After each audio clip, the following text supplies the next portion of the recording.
สามที่สองวางครับวางไปเลยก่อนครับโอเคครับเ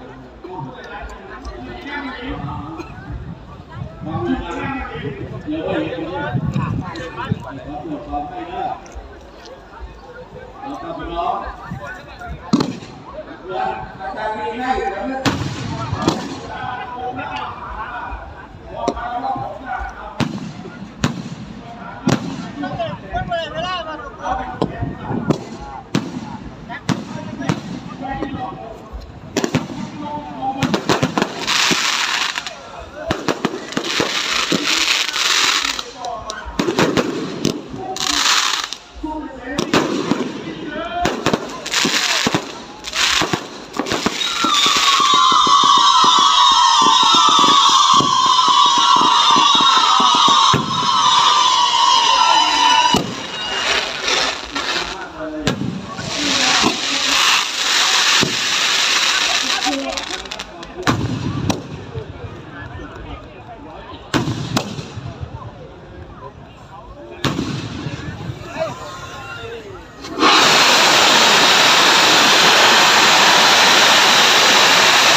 ดีแล้ว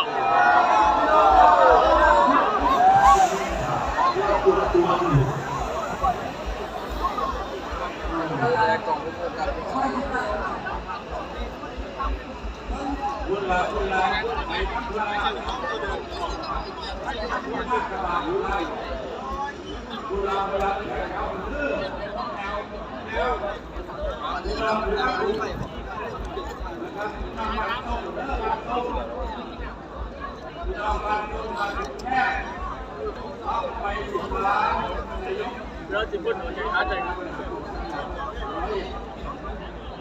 ดีครับ